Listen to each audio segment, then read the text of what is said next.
Nabi Khidr alaihissalam mendatangiku dan beliau memberi salam sambil tersenyum. Lalu beliau berkata, "Wahai Ahmad, sungguh tidaklah ada lautan yang tak bergelombang, dan bukanlah kapal yang kuat jika hancur terhempas badai dan ombak di tengah samudra. Begitulah perumpamaan hamba Allah yang berjalan di lautan musyahadah di atas jalan Allah. Bangunlah dan kerjakanlah solat, dan tulislah kembali apa yang akan aku khabarkan kepadamu. Wahai Ahmad, tidaklah ada rasa sakit dan penderitaan di hati seorang hamba pilihan ketika menerima fitnah dan hinaan.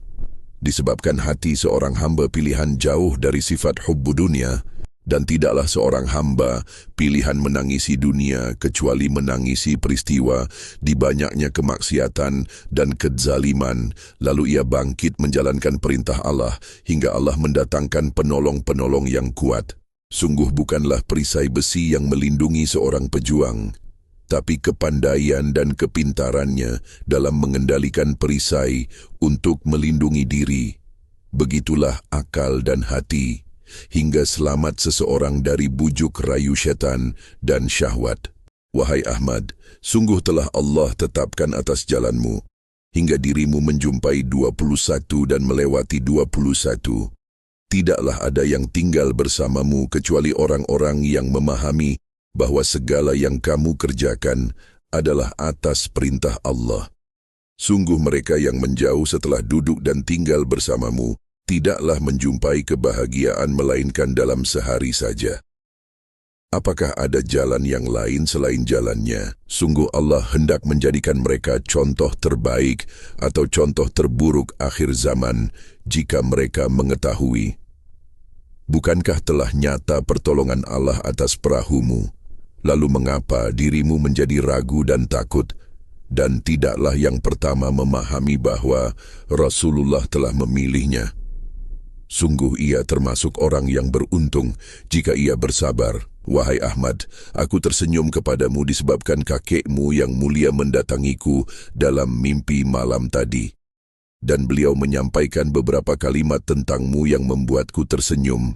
Dan beliau mengatakan, wahai saudaraku Balia bin Malkan, simpanlah kata-kataku ini sebagai rahasia hingga aku membukanya kelak kepadanya di hadapan mizan. Dan bersabarlah dirimu, wahai Ahmad, hingga 21 kamu lalui dan 21 terlewati.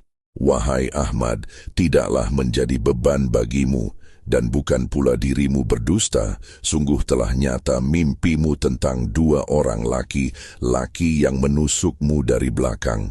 Lalu istri-istrimu menyelamatkanmu. Dan sungguh keduanya adalah yang sangat keras kebencian iblis kepada mereka berdua. Hendaklah mereka bersabar. Dan tidaklah yang datang kemudian atas kehendak syahwatmu. Sungguh Allah lah yang mendatangkannya. Dan Allah telah membentangkan kisahnya ke dalam surbanku. Dan Allah menyelamatkan perahumu dengan menghalau taufan dan badai kecuali mereka yang memilih mengharungi samudra dengan amarah dan kebodohan. Tidaklah akan selamat hingga tenggelam dalam kebinasaan. Wahai Ahmad, sungguh telah nyata apa yang Allah bentangkan 20-23 hingga saat ini. Hendaklah dirimu menjalani kewajibanmu dengan adil, dan hendaklah dirimu berjuang keras di dalam perniagaanmu hingga 21 berlalu. Jika dahulu kakekmu yang mulia mengalaminya, sungguh tidaklah berbeda apa yang kamu alami, walaupun berbeda kadarnya. Yang demikian itulah yang membuat kakekmu yang mulia Muhammad tersenyum kepadamu. Bersabarlah hingga getaran terjadi di kota kelahiranmu dan sebagian tertiup angin yang kencang sebagai tanda bahwa dirimu bukan pendusta. Hendaklah mereka yang marah kepadamu menahan diri dan amarah mereka, dan hendaklah dirimu menahan mereka agar mereka tetap pada rumah-rumahmu hingga berlalu 21. Wahai Ahmad, hendaklah mereka yang berencana membuka lahan pertanian dan perniagaan bersabar hingga mereka memahami apa-apa yang kamu ajarkan dan kerjakan. Tidaklah akan membawa keberkahan, melainkan hamba-hamba Allah yang memahami ilmunya dan yang membayar zakat. Hendaklah mereka menunggumu Dan sebagian pengikutmu yang mengambil padi milikmu, hendaklah mereka menanamnya dan hendaklah mereka memperhatikan apa-apa yang kamu ajarkan. Dr. Ahmad Fahmi bin Abdullah Alwi Syams.